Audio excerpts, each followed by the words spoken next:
Hello, everybody, and welcome back to another episode of Vegan Proteins Muscles by Brussels Radio. My name is Danny. And I'm Giacomo. And this is episode 123. Hey, everybody. Thanks so much for tuning in. Happy to have you back. We are continuing our month of mental health is what we are talking about on the podcast today. But do you have anything interesting going on right now in your life, Giacomo?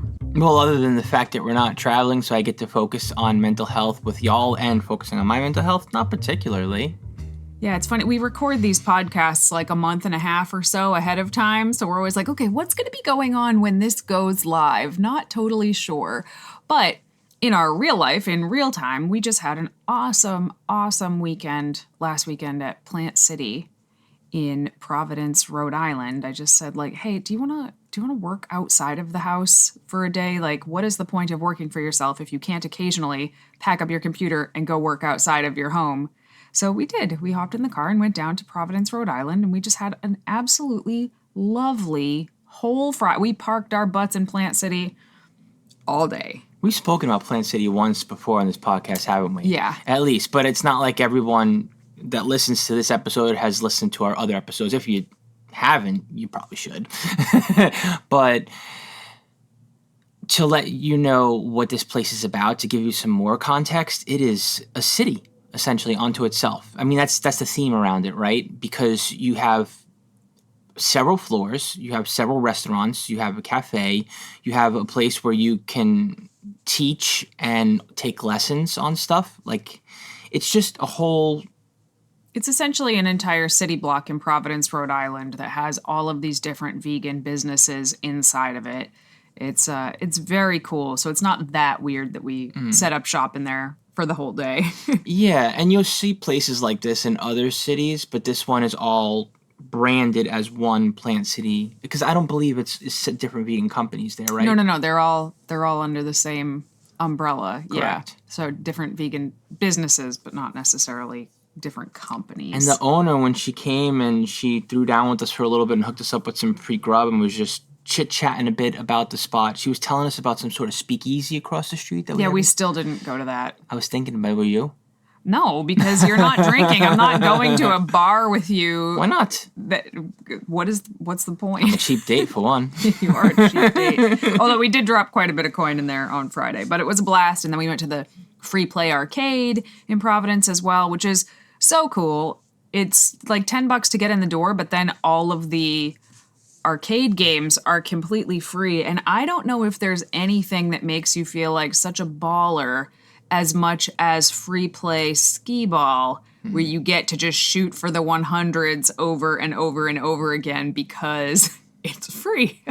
That skee ball spot was totally taking up the whole... We kept just casing it out, though. Like, everybody was on that one little spot. Because 2 of the machines were broken, but the 2 that were open, people were all over it. I'll tell you what, though. When it comes to arcade stuff, although that baller feeling is there when it's all free, there is something that you miss when you don't actually play with tokens. I disagree. Really? Completely disagree. Ah, no. I love disagree. No way. I love the tokens. The tokens are... It's a novelty. It's nostalgia. For me, personally, I like playing with tokens. You know, enough about what we do leisurely. Let's just dig right into this episode's topic, which is centered around mental health and stress specifically. What stress is, how you adapt to it, how it affects you, etc., etc. From as early as I can remember, when disease has been discussed around me, even as a child, I distinctly remember adults telling me, like, yeah, stress will kill you. And I never really understood what that meant as a kid. I would always just think about getting sick in terms of getting cancer or having a disease. Like, you know, I smoked myself to death, so I had lung cancer, this, that. Like, that kind of reasoning was easy for me as a child. But stress never made sense to me until I was an adult. And then I realized... Oh my gosh, can stress wreak absolute havoc on you? And you think you are in control. And you think because you can manage it well and you can adapt and you have the capability of adapting to it that you actually are. Until you have little moments and snippets in time when you realize how much stress you're under because you're not under stress. And you're like, wow, like stress can really mess with you. Yeah, stress seems to be one of those like slow boil situations where you don't actually realize how bad it is because it just creeps on so slowly. And then one day, for whatever reason, it just hits you like a ton of bricks. Like, holy shit, I am stressed out.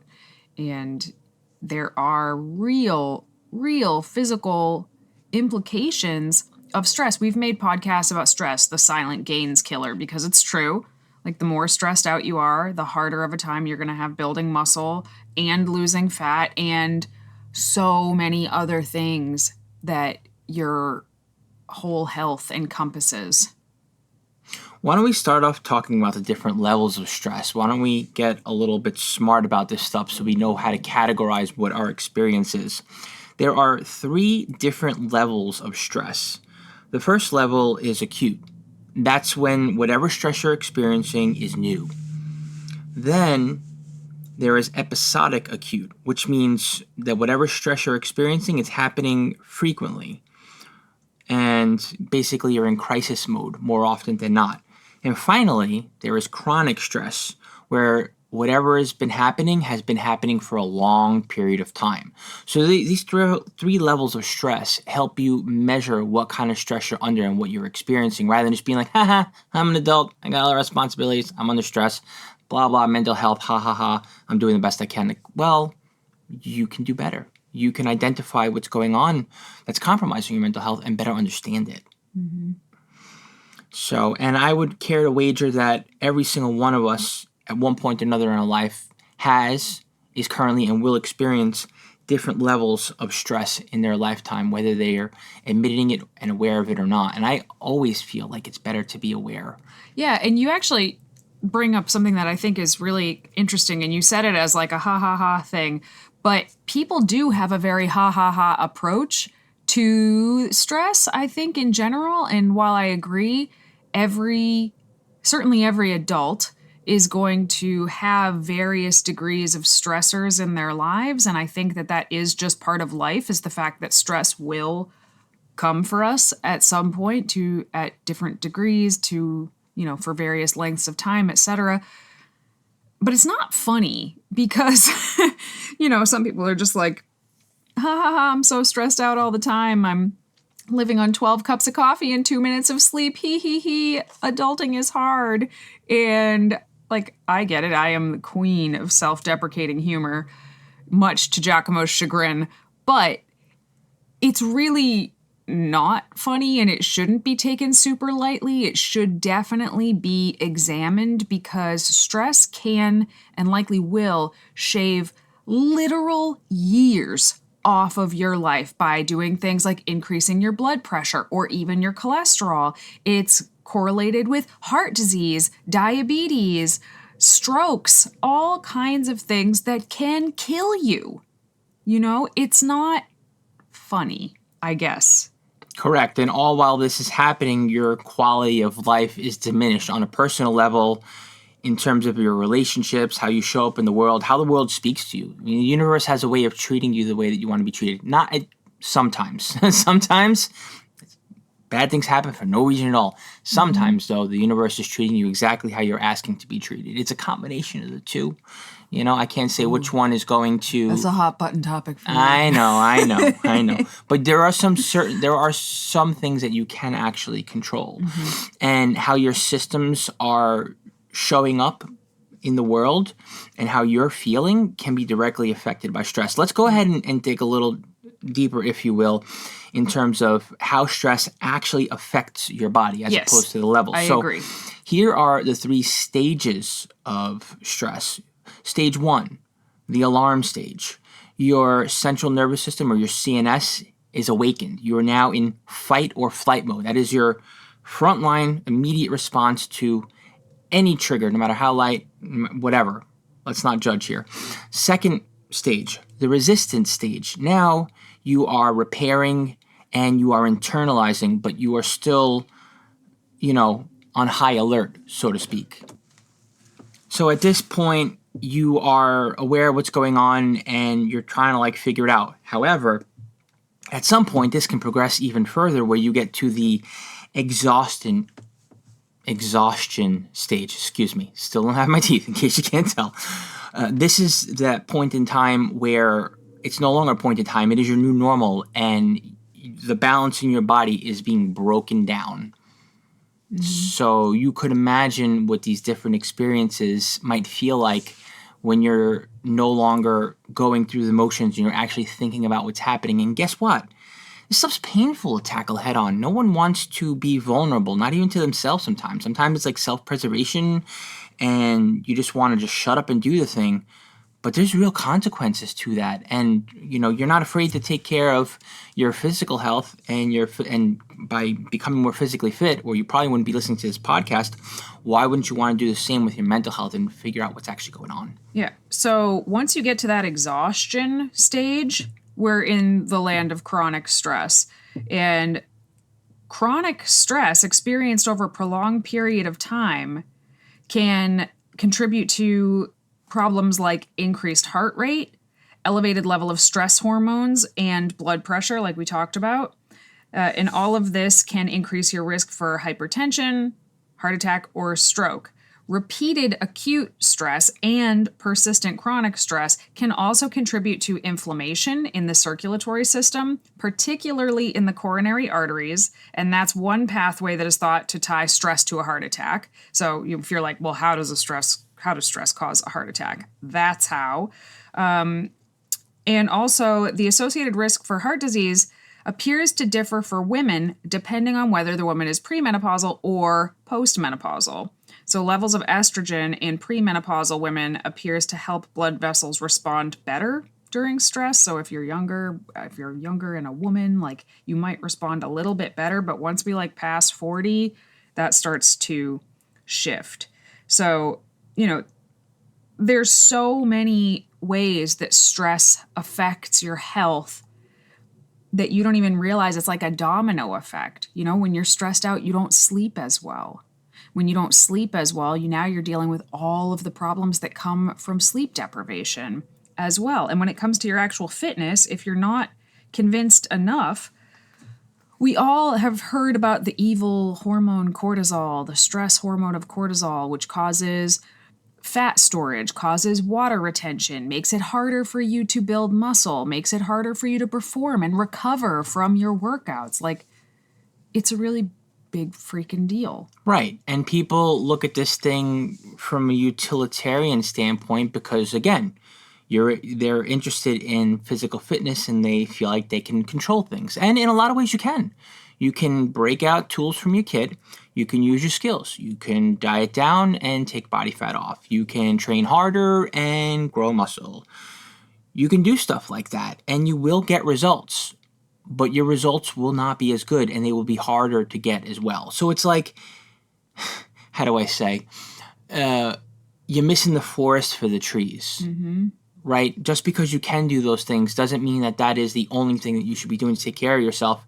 And what is your net result at the end? Yeah. A worse result and a worse process. This is going to be a beast of a podcast because we have so much to say about this. So other ways it affects your health, your gut. You know how when people get stressed out, they get butterflies in their stomach sometimes, or they get a nervous stomach? Stress can affect, brain gut. We're learning more and more about how the brain and the gut are connected and how some people are calling your gut your second brain. Stress can contribute to pain in the stomach, bloating, other kinds of gut discomfort, things like diarrhea or even constipation. It can change your gut bacteria, which in turn can influence your mood and vice versa. So it's really, really important to consider these things. The other thing is it can affect your esophagus. So we all know that when we're stressed out, a lot of us tend to eat more, right? Or drink more, or some people pick up smoking, or all of these other unhealthy habits that we use to deal with stress, which we'll get into later. But those can result in things like heartburn or acid reflux, and too much acid reflux can contribute to esophageal cancers. There's a lot of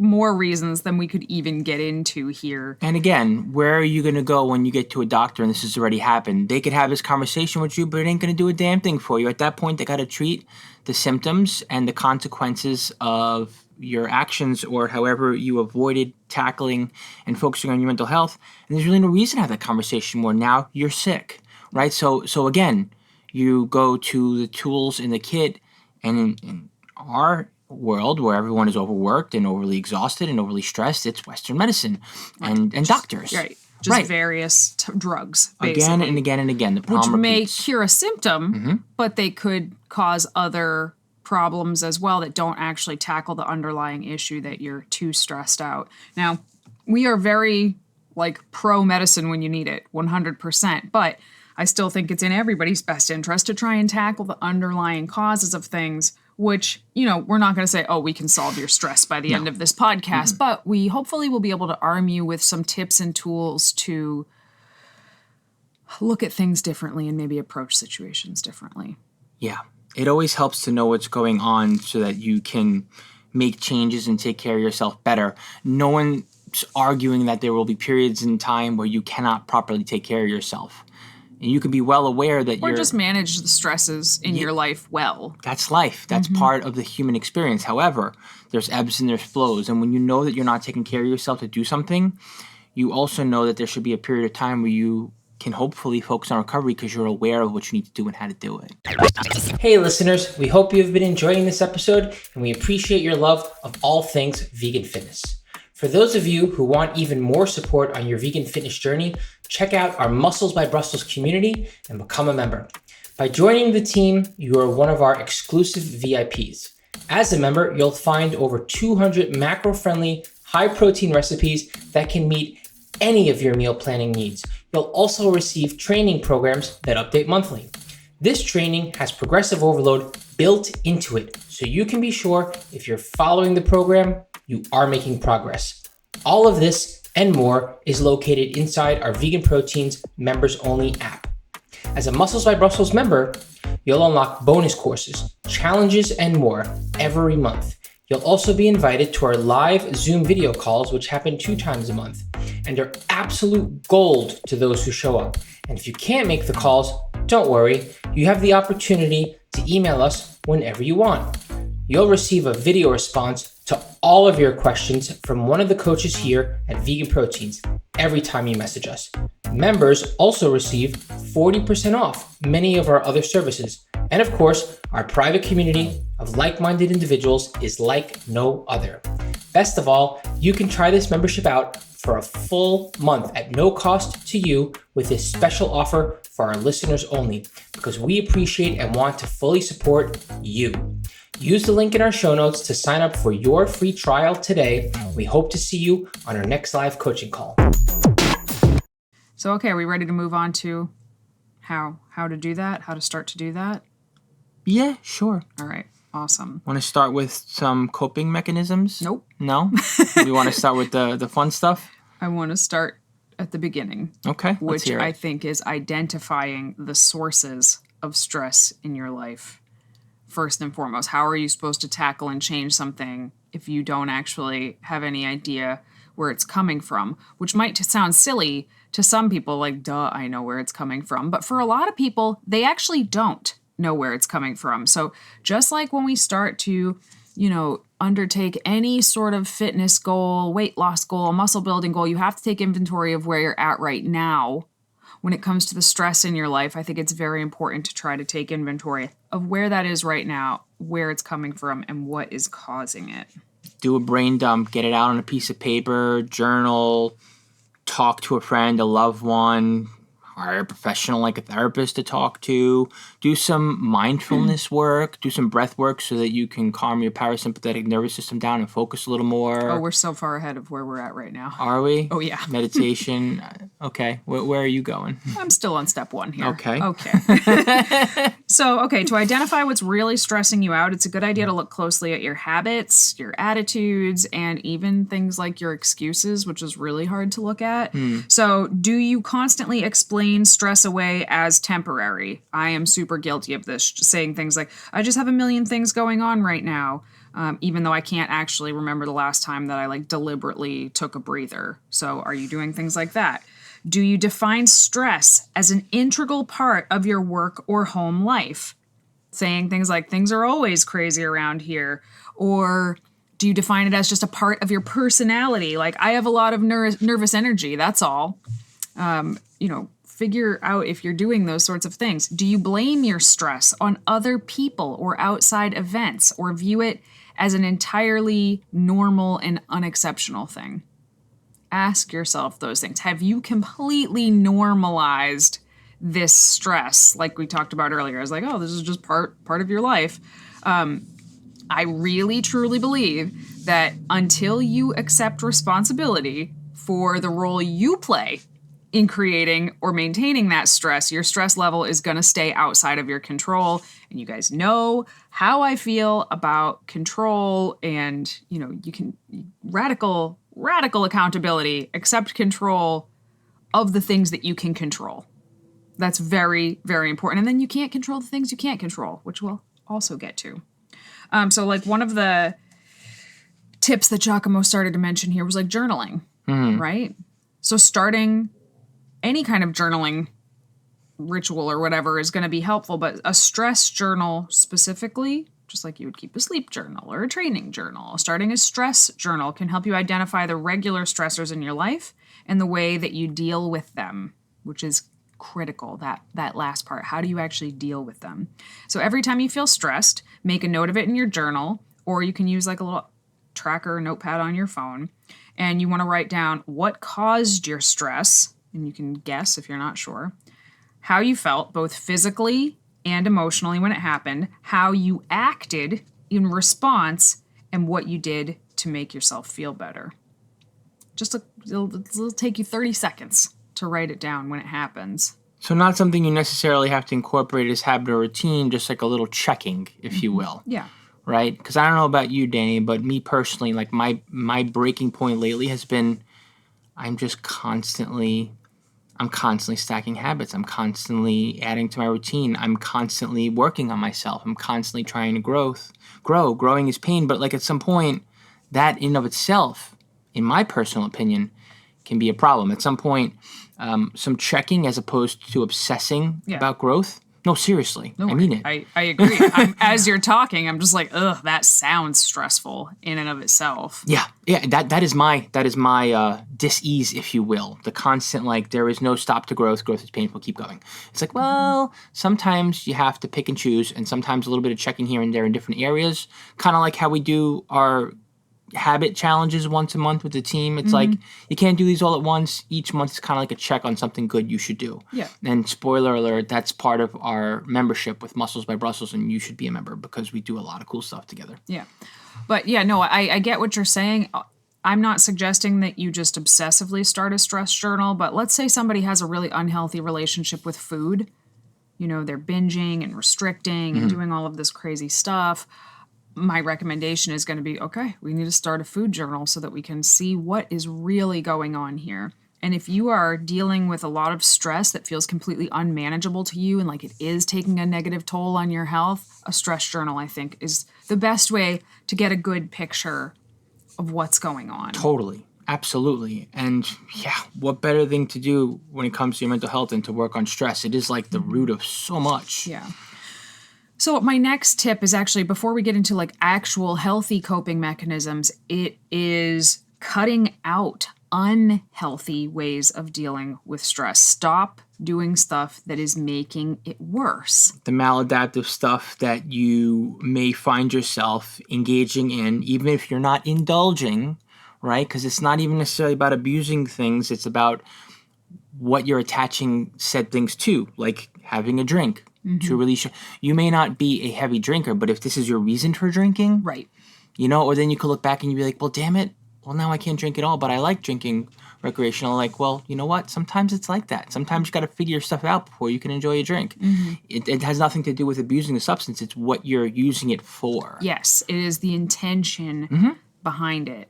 So, a lot of people resort to unhealthy and unproductive ways to cope, whether they realize it or not, because, and there's a reason for this. Like, you're not just an idiot if you do these things. When you do them, they do temporarily relieve your stress. Correct. So there's a really good reason why we keep coming back to these things. But in the long run, they actually cause more damage. So Giacomo mentioned a huge one just now, which is like Drinking drugs. Drinking, smoking, substances. drugs, yeah, that sort of thing. Food, obviously, which is a terrible one. Food. Because you can't avoid it.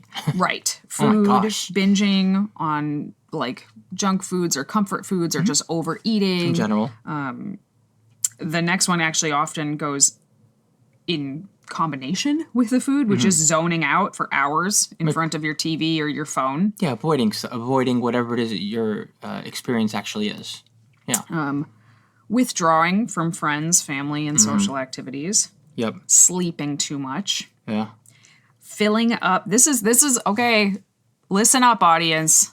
We know you guys. Filling up every minute of the day to avoid facing problems.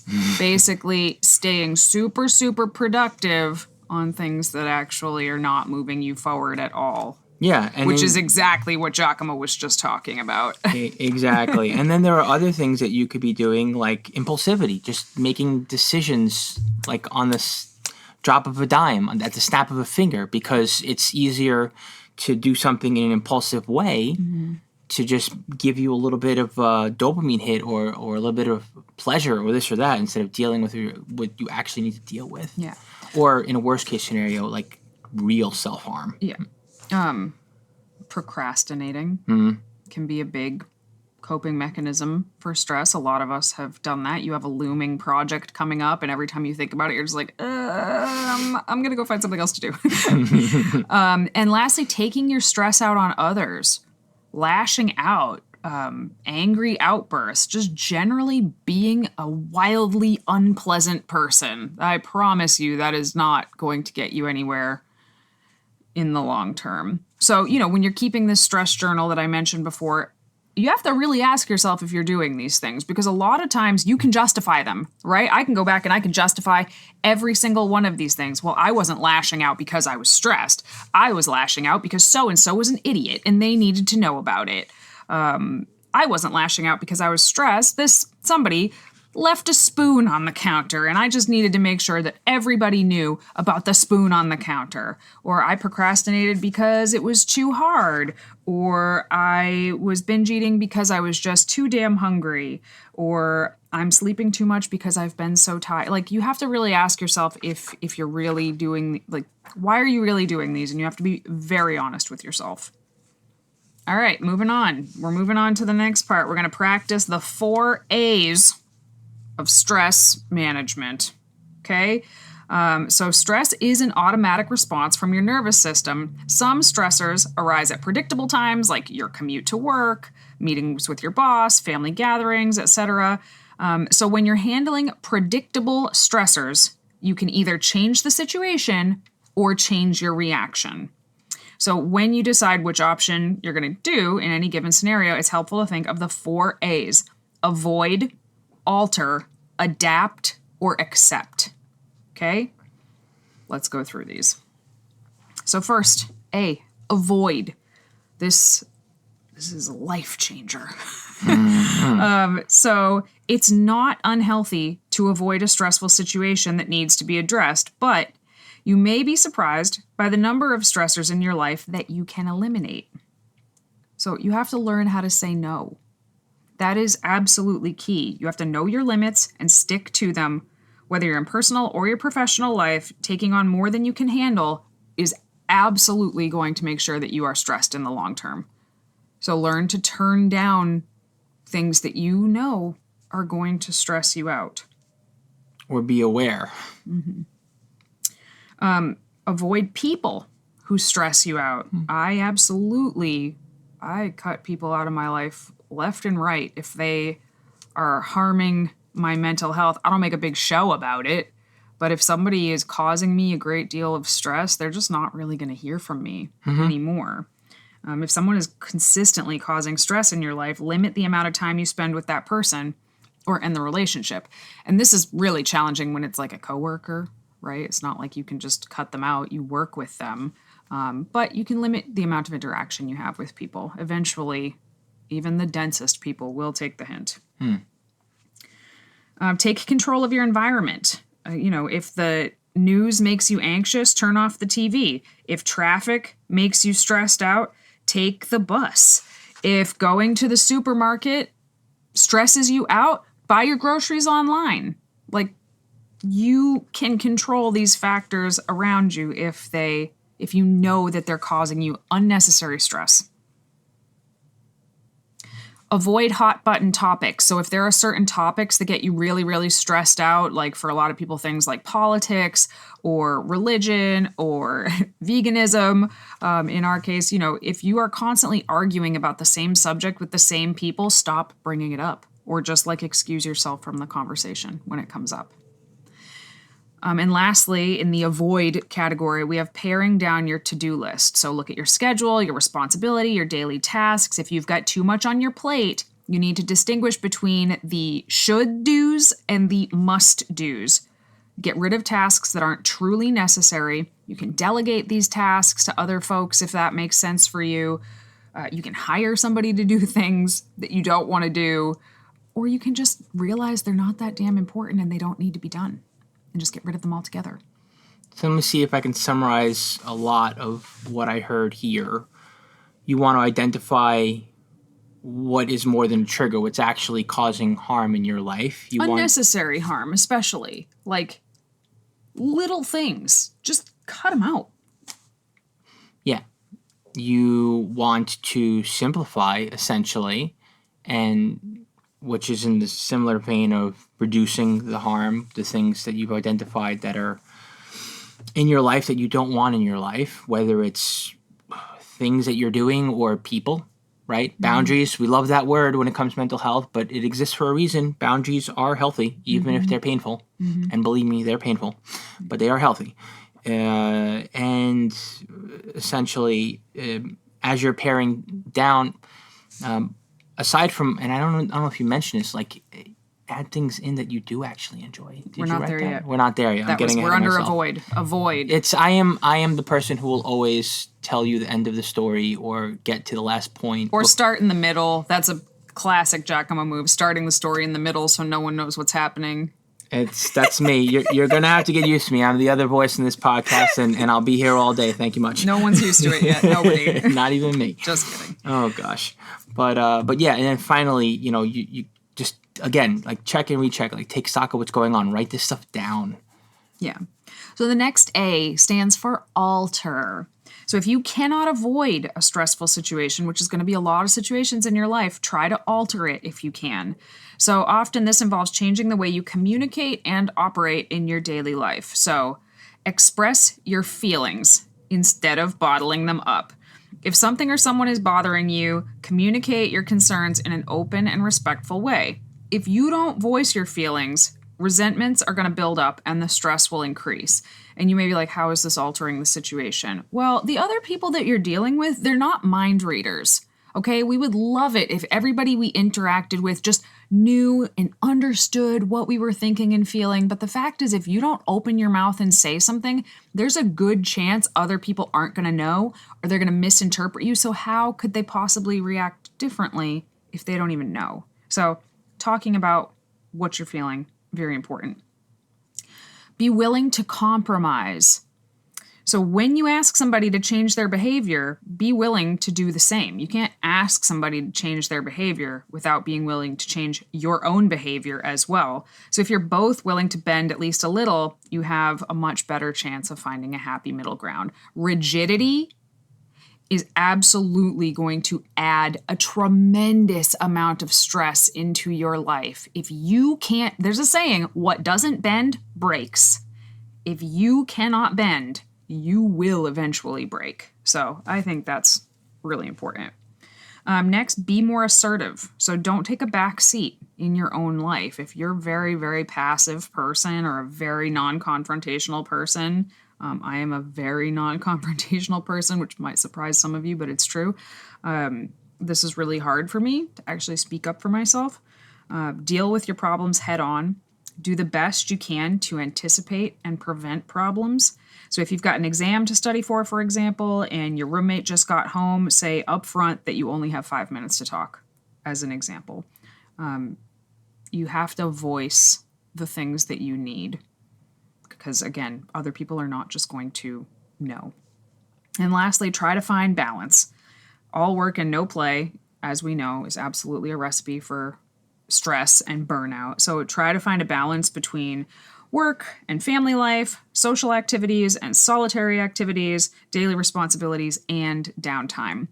And I would recommend, this is really, really hard, but trying to find that within a day.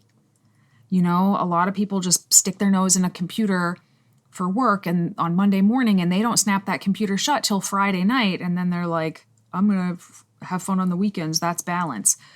It's better than no balance. It's better than no break on the weekends. But if you can find some time for the things that you enjoy throughout each day, you're going to be a much happier person. I would argue you'd be a more efficient person with what you're doing too, because you might not even realize that you're procrastinating or working inefficiently. And sometimes you are. Sometimes you're not. Sometimes you really are just plugging away at something tirelessly. There are projects, there are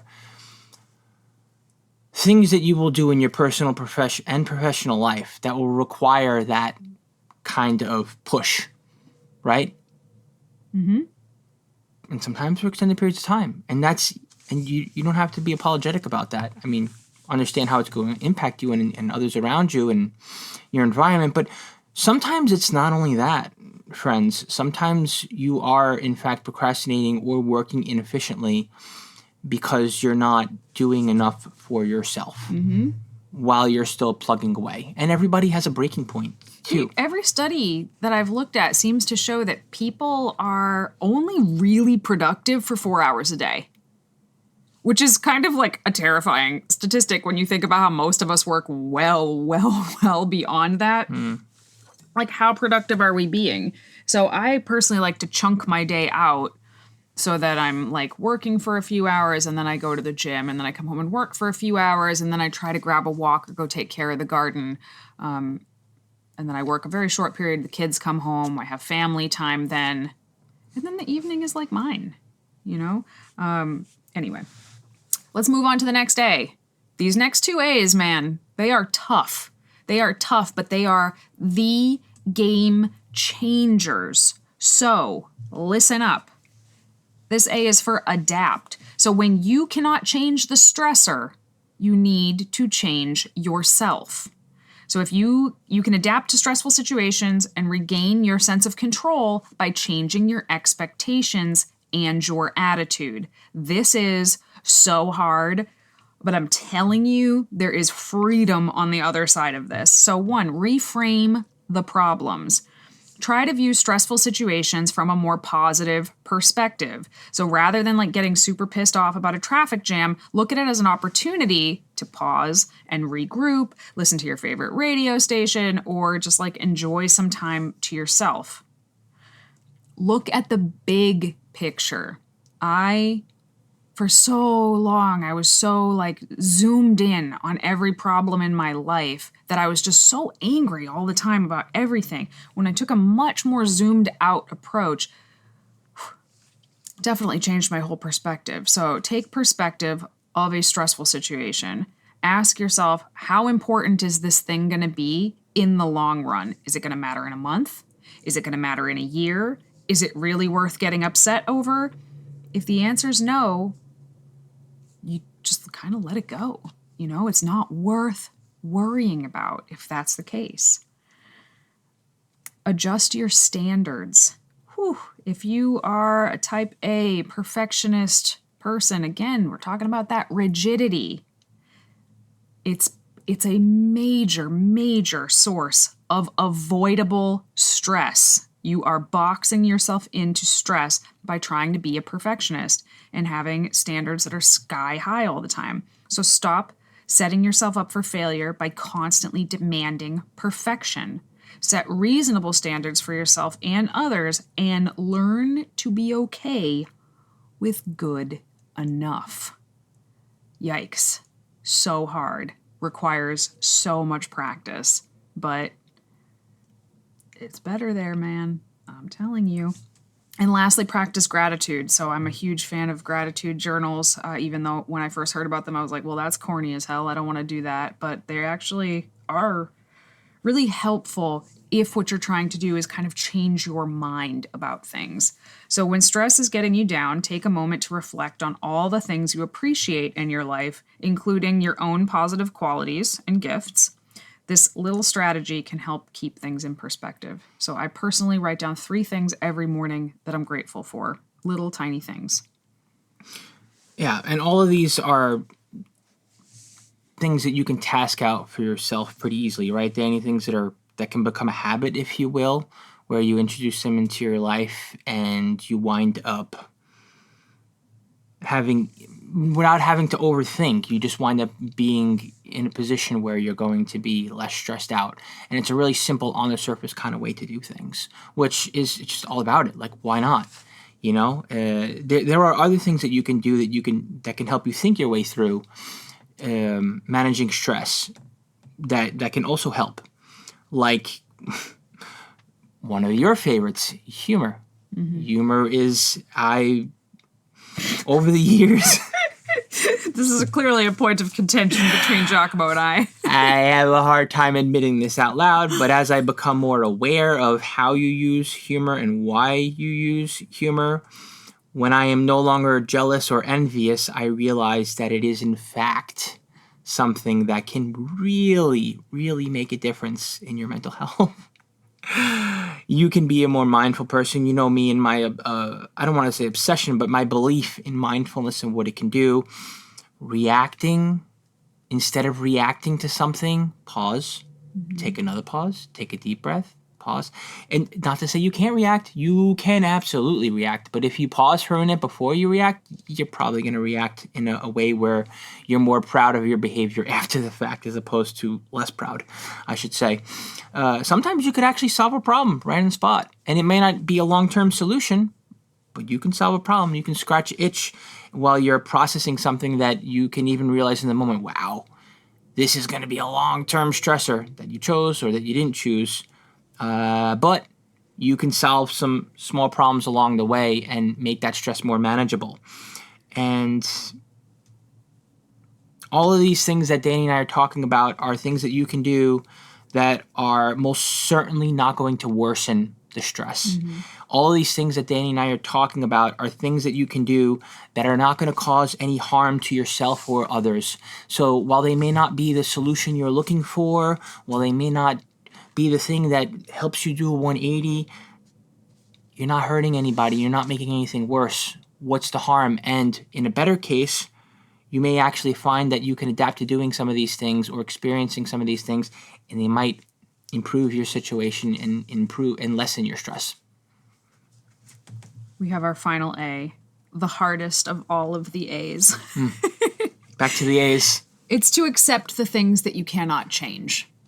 And reaching a place of acceptance about certain situations, I really have found that to be honestly like the key to being significantly less stressed out than some of the people around me. Some of us are all facing the same kind of stress, and I can see other people are not there. They're not in that acceptance stage, and because of that, they're in that incredible resistance stage. And I feel like because I'm in an acceptance stage of some of these things, like, I don't know, I don't feel particularly stressed out about them anymore. That's vague, but I'm not going to go into details. So some sources of stress are unavoidable. You can't prevent or change stressors such as like the death of a loved one, a serious illness, a national recession, a pandemic. You know, in a lot of these cases, the best way to cope with stress is to accept the things as they are. Acceptance is really difficult, but in the long run, it's easier than railing against a situation that you can't change.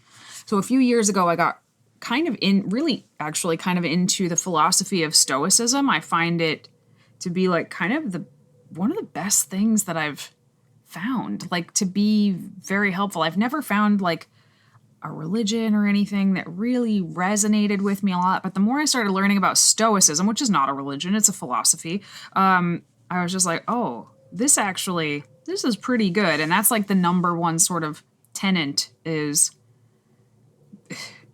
you can only control the things you can control, and everything else you can't control, so don't worry about it. Really hard, but very life-changing. So don't try to control the uncontrollable. A lot of things are beyond your control, particularly the behavior of other people. You cannot control the behavior of other people. So rather than stressing out over them, focus on the things you can control, such as the way that you choose to respond to those people. Again, radical accountability of your own behavior. Important. Look for the upside in major challenges. Try to look at them as opportunities for personal growth. If your own poor choices contributed to the stressful situation, own that shit and reflect on it and try to learn from your mistakes if you can. During the pandemic was awful. It was absolutely terrible and stressful for everybody, but there were upsides for many people of getting to spend more time with their loved ones or more times on hobbies that they had neglected for years. Like even in that nightmare, there were still upsides. Learn to forgive. So accept the fact that we live in an imperfect world and that people make mistakes, sometimes really big ones. Try to let go of anger and resentments. And when you do that, you kind of free yourself from all of that negative energy and you're able to move on. And share your feelings, letting people that you trust know about what you're going through. It can be really cathartic. Even if there's nothing you can do to alter like that situation, it can just feel good to kind of get stuff off of your chest. So those are the 4 A's. Avoid, alter, adapt, and accept. And I think that they're very helpful anytime you're dealing with a stressful situation. I have more tips, but those are just the 4 A's. What do you think? What do you think about acceptance, Giacomo? I think it's an ongoing challenge because sometimes acceptance there's a fear around it that you're not going to solve problems that are short term. You're not going to get out of your long-term stress. You won't find a solution. You need control. And that is, I suppose, the anxiety trigger that can come with needing to immediately manage and adapt to some sort of new stress or some sort of confusion around stressful environments or situations or long-term scenarios. So there's struggle there for sure, I would say, for most. But you can always come back to acceptance because it is the one thing that you do have control over. Mm-hmm. Yeah, your perspective. Your perspective is the thing that you have control over.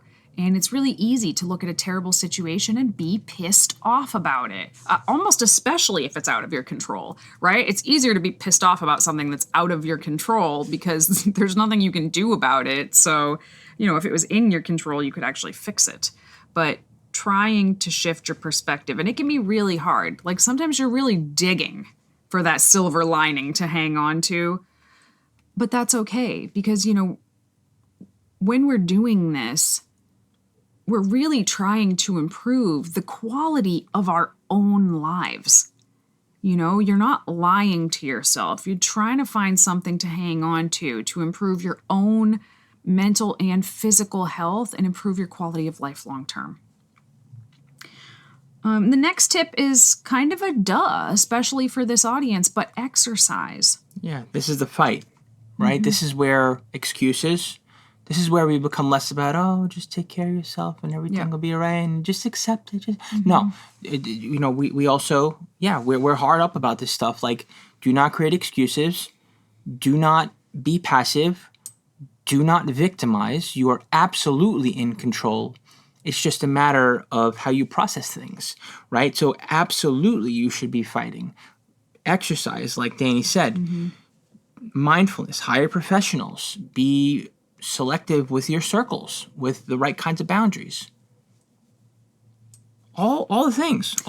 Get out in nature. When was the last time? I mean, for some of you, it's a duh. But for some of you, it's not.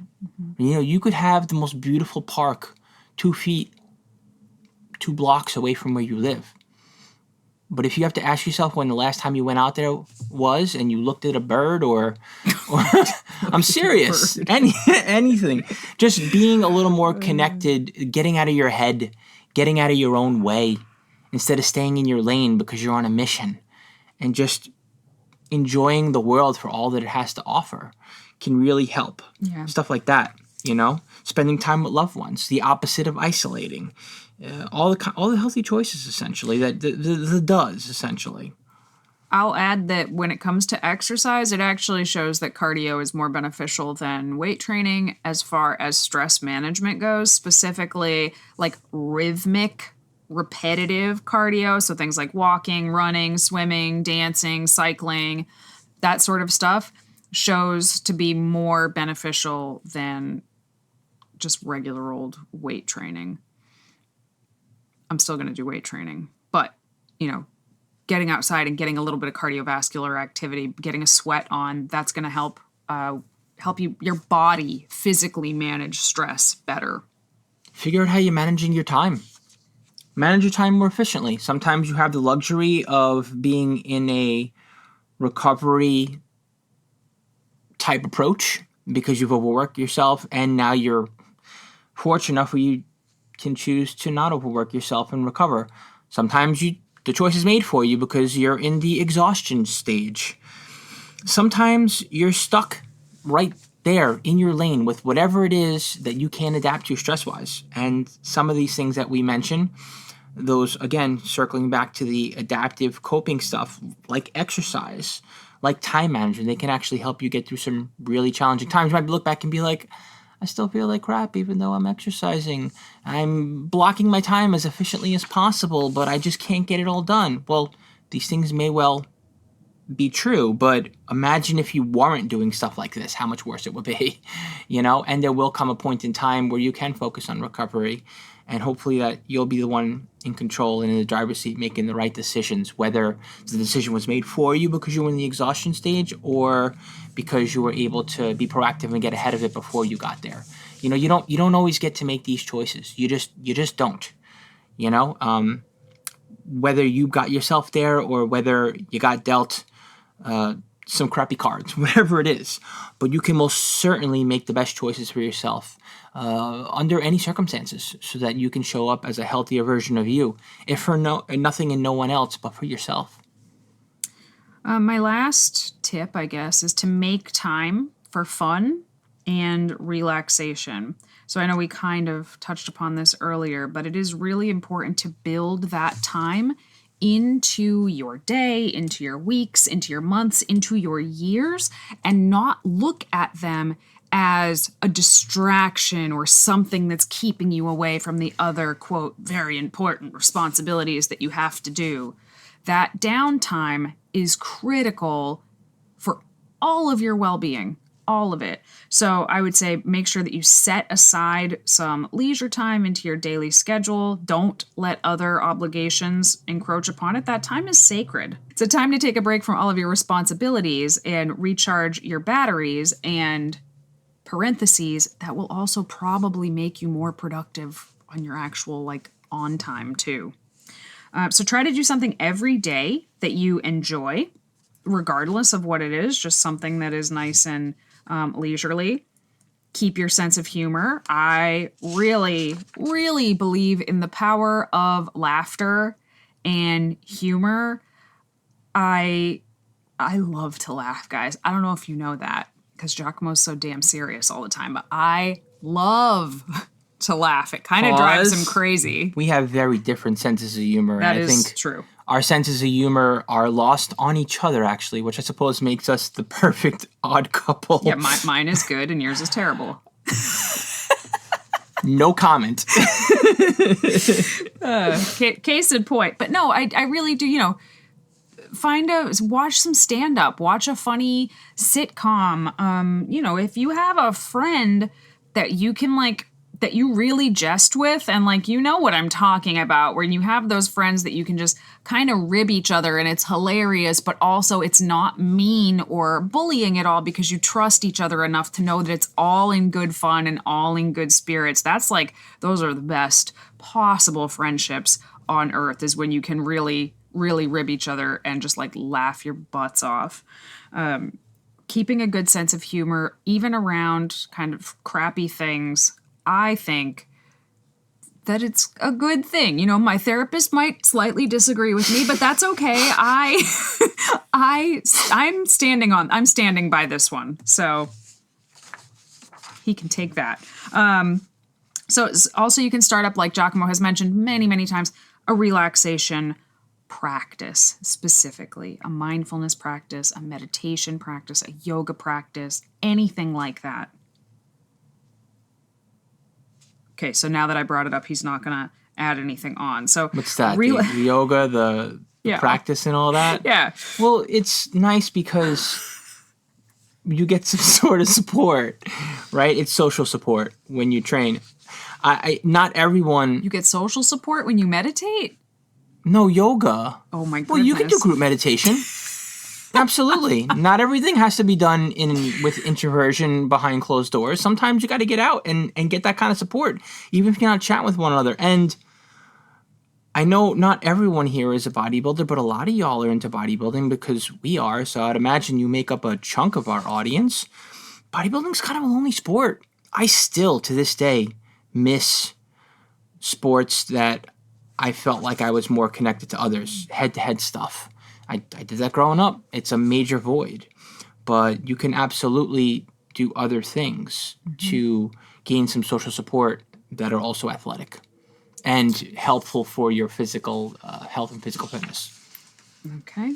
That's an interesting turn there. So relaxation techniques like yoga, meditation, deep listen, I try to keep him on task, guys. Nope. Relaxation techniques like yoga, meditation, and deep breathing, what they do is they activate the body's relaxation response, which is a state of restfulness that is the opposite of the fight or flight stress response. So when you learn and practice these techniques, your stress levels decrease and your mind and body become more adept at like being able to do that in stressful situations.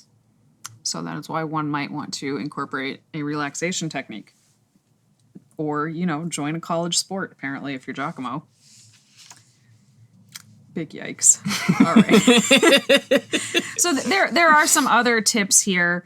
But basically, these are the really big ones. I know we gave you a lot in this podcast. There are some other ones that I would also put in like the kind of duh category, but I'll mention them very briefly here. You know, eat nutritiously, eat a well-balanced diet loaded with nutrition. That's going to help your body combat stress, get really good sleep, stay hydrated, have good social connections, manage your time at work better, break your work down into like little chunks and delegate what you can.